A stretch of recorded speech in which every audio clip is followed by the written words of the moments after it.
জয়গুরু, সবাইকে জয়গুরু, বন্দে পুরুষোত্তমম।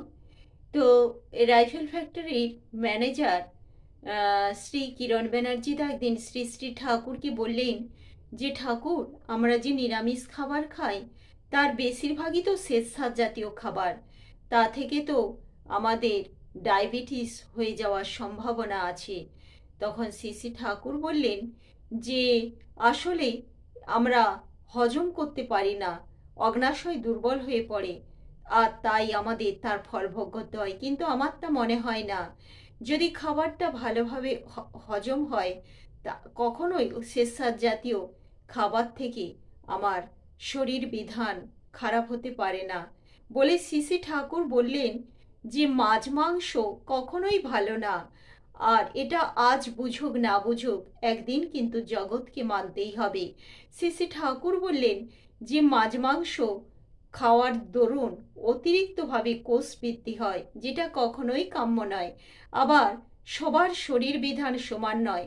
যার শরীর বিধান যেমন, সেইভাবে তাকে আহার করতে হয়। সেই প্রতিটা সবজিই যে সবার শরীর বিধান নেবে, নিরামিষ খাচ্ছে বলেই যে সমস্ত সবজি কেউ খেতে পারবে তা কিন্তু নয়। সবজিটা মানুষের শরীর বিধান কোষ নিচ্ছে কিনা সেই অনুযায়ী কিন্তু তার সবজি খাওয়া দরকার। কোন শরীরে কোন সবজিটা নেবে না বা নিতে পারে না, তার কোষ তাকে তার সাথে একটা খারাপ রিয়্যাক্ট করে, সেইটা দেখে শুনে বুঝে এটাই খেতে হবে। পুরোটাই কিন্তু বিজ্ঞান। শ্রী ঠাকুর বারবার বলছেন সব ধর্ম মানেই কিন্তু বিজ্ঞান।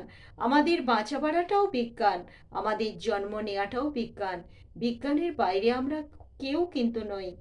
আর এই ধর্ম, তাও কিন্তু ব্যক্তি বিশেষকে নিয়ে, যে যখন আমরা তৈরি হই মায়ের গর্ভে, প্রতিটা যে এই যে কোষ একটার পর একটা পরস্পর কোষ জুড়ে জুড়ে যে আমার দেহ কোষ তৈরি হলো, দেহ তৈরি হলো, এটাও কিন্তু বিজ্ঞান।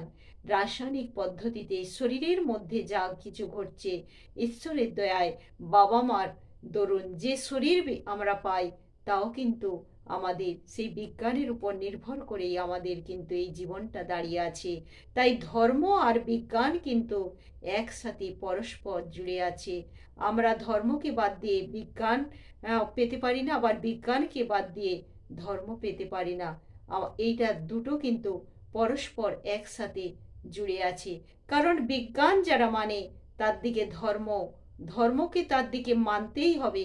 ধর্মকে বাদ দিয়ে কখনো